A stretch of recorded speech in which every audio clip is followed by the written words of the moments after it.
Museum, a repository of death, a memorial to crime. Here in the grim stone structure on the Thames which houses Scotland Yard is a warehouse of homicide, where everyday objects, a pocketbook, a rag doll, a paperweight, all are touched by murder. Look, here under the glass case. We'll open it up and, with the permission of the curator, we'll take out two small objects that speak directly of violence and sudden death. In the palm of my hand, I'm holding two bullets. Each has claimed a life, an innocent life.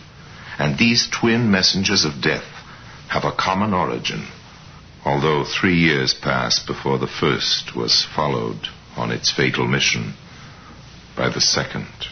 When the bullets were rotated, groove by groove, under a comparison microscope, points of similarity in the scoring were evident. It is established beyond doubt that the bullets were fired from the same weapon, a Service Enfield 45, as issued to the fighting forces of Britain. But these bullets were never fired against the enemies of Britain. That is why they can be seen today in the Black Museum.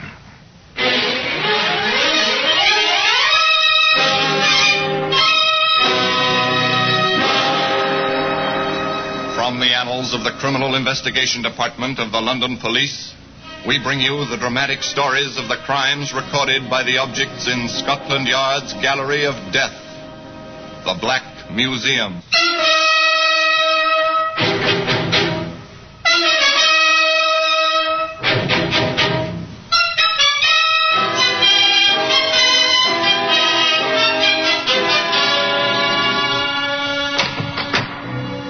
Here we are in the Black Museum.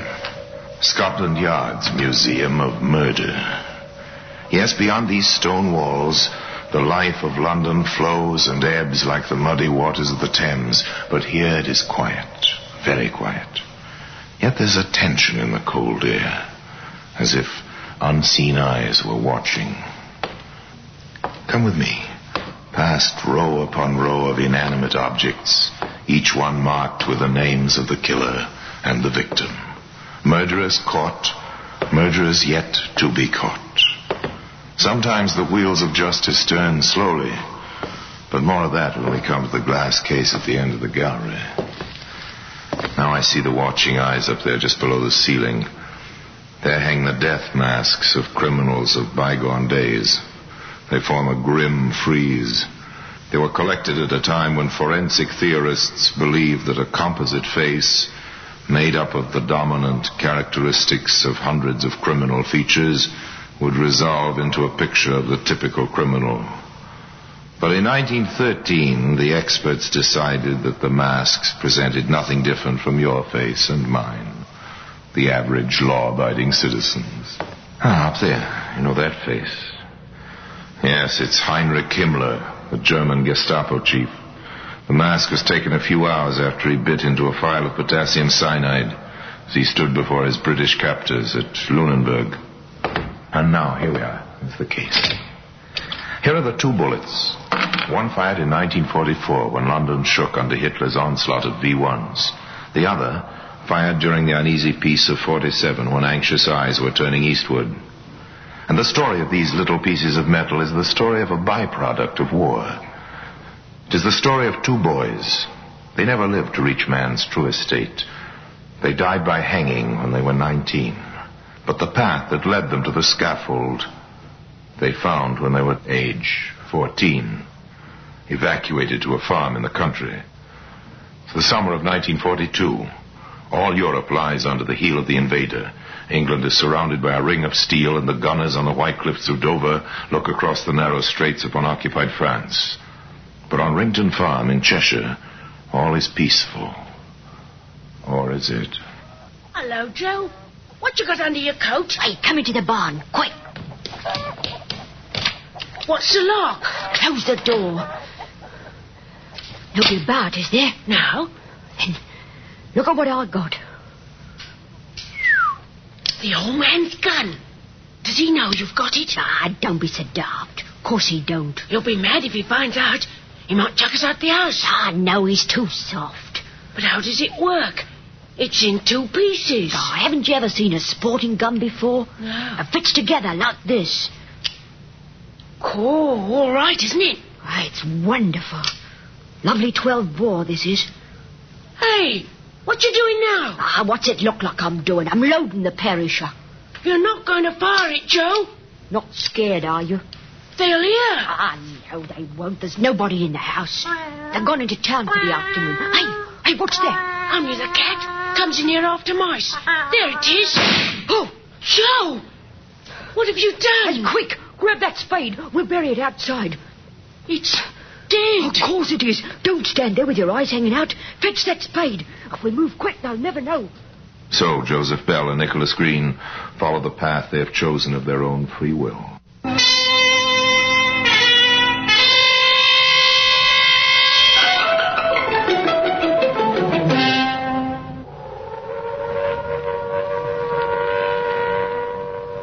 (1944), springtime. The Allied forces are poised for the invasion of Europe. But in a last desperate gamble, Hitler has launched his armada of V-1s, the flying bombs that were to have brought England to her knees.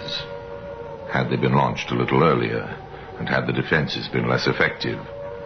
Those defenses did not number Bell and Green among their gallant company. Bell and Green back in London are looking for easy money. At 16, says Bell, a man has got to have money. Yes, and they are 16 now. Old beyond their years and already experienced in the art of making easy money.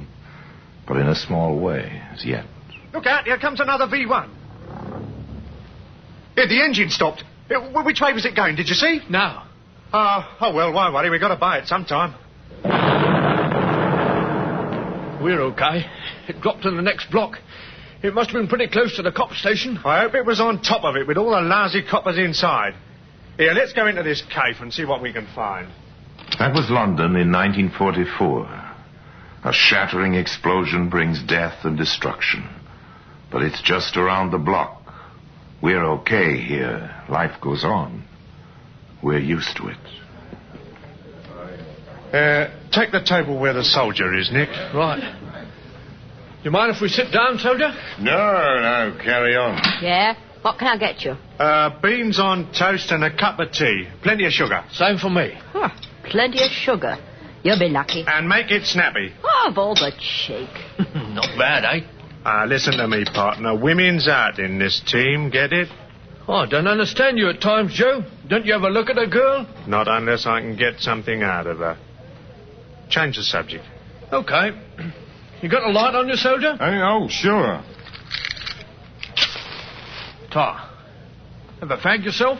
Oh, thanks very much. Happen to know where that last bomb went off? Round the corner somewhere? Hope it wasn't too bad for the poor devils who stopped it. Rotten things, them buzz bombs. Yes. Hard on the women and children. Oh, don't talk about it. I've just lost my wife and nipper. She was 22. The boy was 18 months. I told her to keep away from London, but she come back.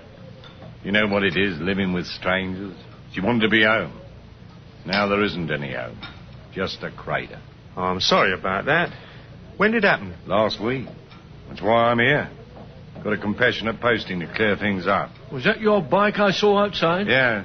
I'm a Donar at the War Office. Dispatch rider, eh? Yeah. Is that why they give you the pistol? Yeah. Enfield 45. I only wish I could have a crack at the gun with it. But my time will come. I've asked to go back to my unit in the 11th Armoured. 2 teas. Thanks, beautiful. Who's seen you home tonight? Ah, look, what do you take me for, a cradle snatcher? I'm bringing the beans. I told you to cut it out. Oh, shut up. You asked for it, chum, and you got it. You mind your own business. Now, take that back. What do you mean by talking to the soldier like that after he's lost his wife and kid? Eh? Go on, apologise. Of course. I'm sorry. Don't worry. Forget it. I've got other things to think about. Yes, of course you have, pal. Here I say, what do I do with my gloves? I don't know. Oh, it's all right. They're down here on the floor. I can get them. Nice drop of tea, this. Yeah. Where the blazes are you going, Joe Ferret? No. I've got them down here. Oh, the gloves. Yeah, right. Here, I say, got the time on you, soldier? Yeah, it's 9:30. 9:30? Here, are you sure? Yeah, I sent me a watch for Big Ben when I come past about an hour ago. Oh, it's going all right. Here, we got to get moving. Why? Why? Because we promised to go round to Percy's and sit with his kids until his wife gets back from fire duty. He leaves the house at 9:30. She won't be back for an hour. Oh, so the kids will be all alone, will they? Yeah. Oh, that's rough. Here, look, we'll have to skip the beans on toast. Be a pal and give this to the waitress. Tell her what's happened, will you? Yeah, right. I'm glad you're doing a good job. I'll explain. Yeah, well, thanks. Come on, empty head, let's go. Joe, what's all this? Who's Percy? Run, Nick. I got that false pistol. Holy smoke! You see how it all works out? The soldier, Lance Corporal Busby, had loosened his belt. The holster with a pistol in it was resting on the chair under the table beside him.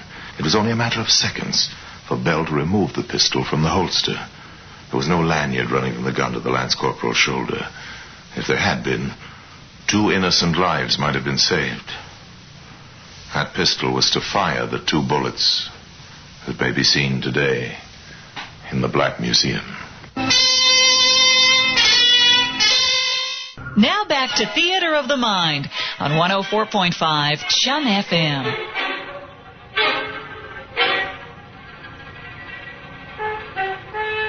Joseph Bell and Nicholas Green, armed, frightened that the soldier would discover the loss of the pistol quickly and raise the alarm.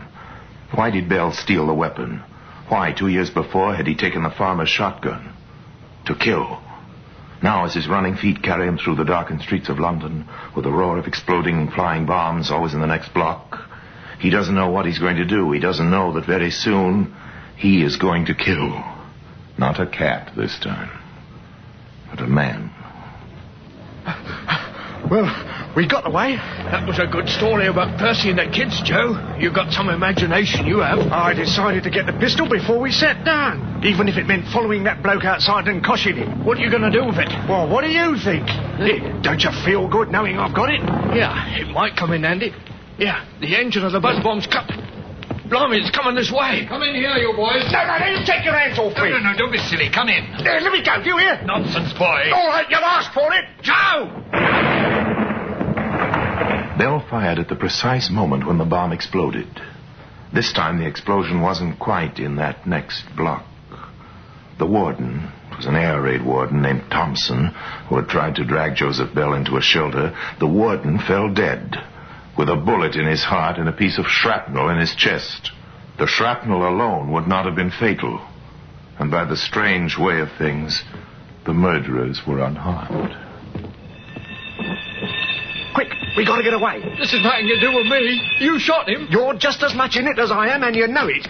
Come on, before the ambulance gets here. Oh, I'm scared. Don't worry, they can't hang you at 16.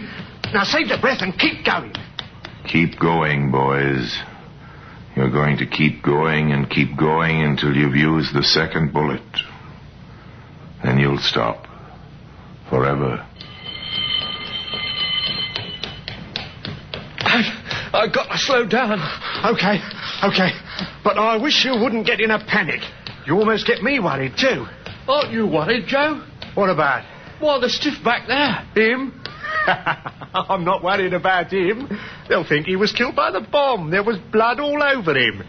Oh, cool off, Nick. You're a man now, and there's a war on. You're too young to know that air raid victims still have a death certificate. The doctor is going to find that bullet in Thompson's heart, just as the next one is going to be found. Joe, I'm going home. It's early yet. I know, but I'm still going home. I've had it for tonight. Okay. Here, you won't say a word to anybody, will you? Oh, what do you think I am? Barmy? You'll do, Nick. Just you keep your mouth shut. Now, we'll be all right. See you tomorrow. Sleep well. Green slept far from well. If we can believe what he said later, he never slept well for the rest of his life. But what about that home he was talking about? What sort of parents had he got? His father died when the boy was 5.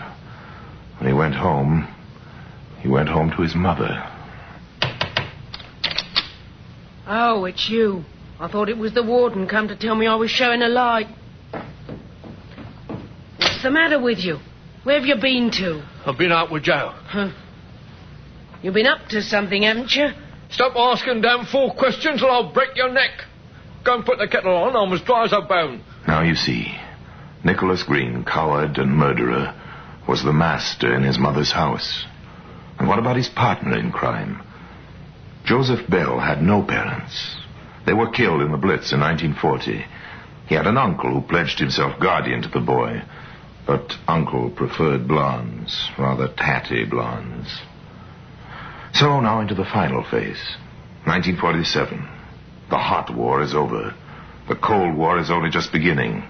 There's work for everybody in London, but not the sort of work which appeals to Bell and Green. They're still together and they're 19 years of age. Old enough to be hanged. I've had enough of this dance. Let's get out. Okay. Ah, that's better. Now sit down.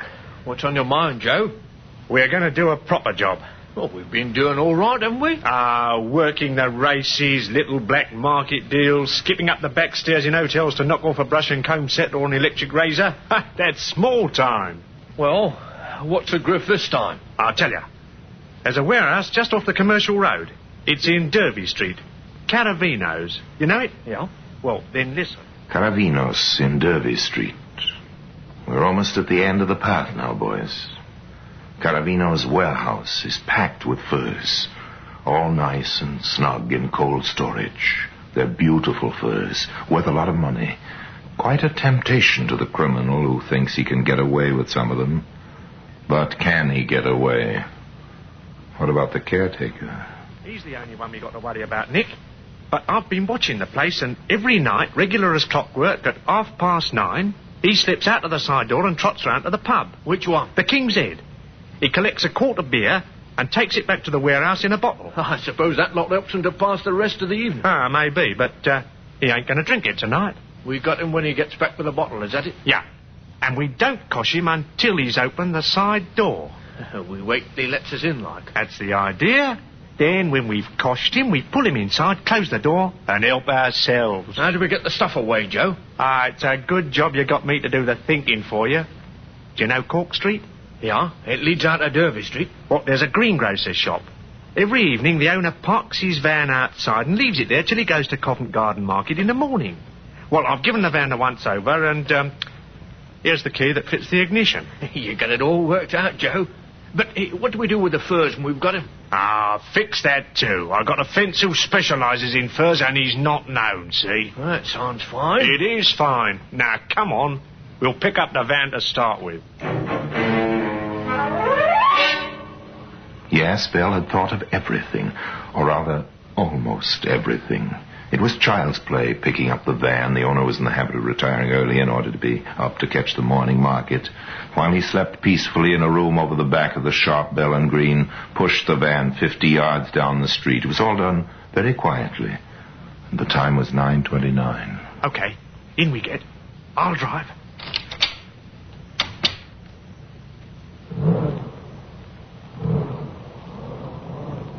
Aren't you going down Derby Street, Joe? No, not yet. I'm taking you to the King's Head. Oh, we can't go in there. We're not going in. We're going to drive past and pull up. Then we keep an eye open behind and spot the caretaker when he comes out. And when he comes out? Yeah. What's the time now? 9:30. Cool. 9:30. What's up with you? Seen a ghost? Yeah, I think I have. This is not the first time your 0 hour happened to be 9:30, is it, Nicholas Green? Remember that cafe 3 years ago, when your partner stole the pistol he's carrying now inside his coat? 10 minutes later, a man was killed. Remember? It's funny, that's what it is. Darn bloomin' funny. Shut up! Pull yourself together. If you haven't got the nerve to see this through, tell me now and get out.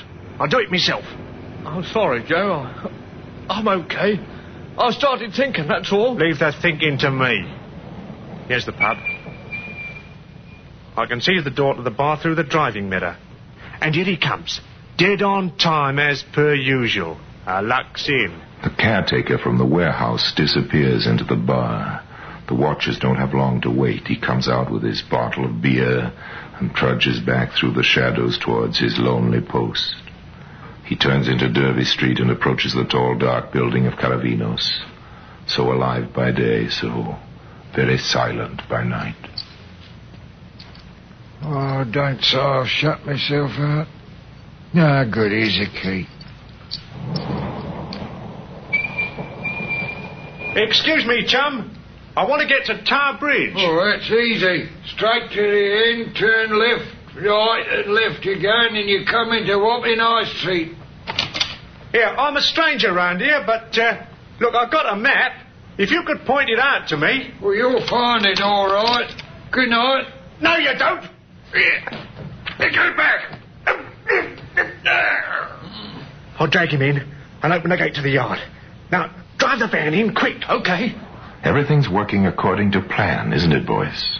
You've thought of everything, almost everything. You wouldn't know about that little electric contact you break as you open the door to the cold room where the mink furs are stored. You wouldn't know that it causes an alarm call to be piped through to the information room in Scotland Yard. And you wouldn't know that even before you could get that first load of furs down to the van, the net is closing in. A police car's on the patrol, and the commercial road less than 2 minutes away. It receives the message which marks the end of your short path. Hello, 9G. Hello, 9G. Intruders believed to have entered Caravino's fur warehouse, Derby Street. Over. 9G answering. Message understood. Proceeding immediately.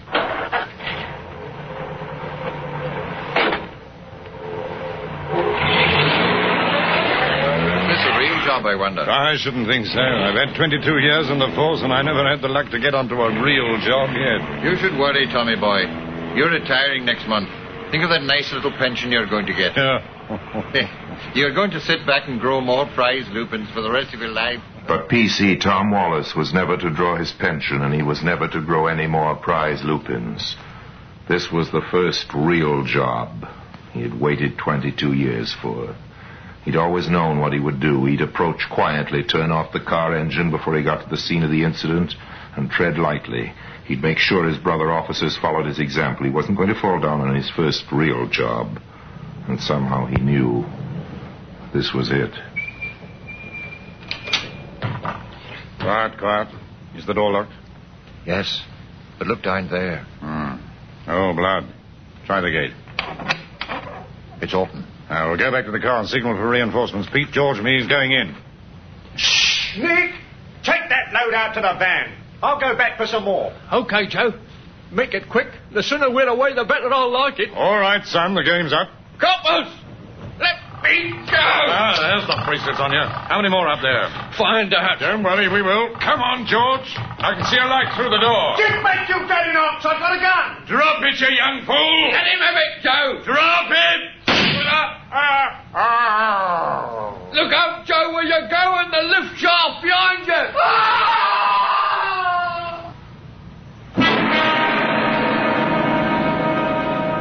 Joseph Bell survived his 20-foot fall. Police Constable Tom Wallace was dead. The bullet that was removed from his brain was placed beside the bullet that had killed the warden 3 years earlier. It is established beyond doubt that the bullets were fired from the same weapon. And today, they can both be seen side by side in the Black Museum. Bell and Green were tried and convicted of the murder of Constable Tom Wallace. The second charge of murder was never preferred, but Warden Thompson was avenged when the two men found the end of the path they had followed by their own free will.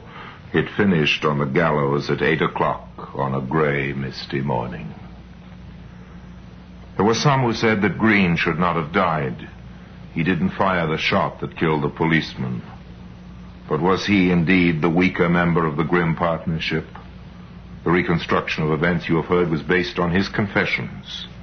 But the fact remains, he knew Bell had a loaded pistol, and neither he nor his companion could outwit the machinery of Scotland Yard. So another chapter of murder was closed, And the bullet that killed Thompson lies beside the bullet that killed Wallace in the Black Museum. And now, until we meet next time in the same place and I tell you another story about the Black Museum, I remain, as always, obediently yours.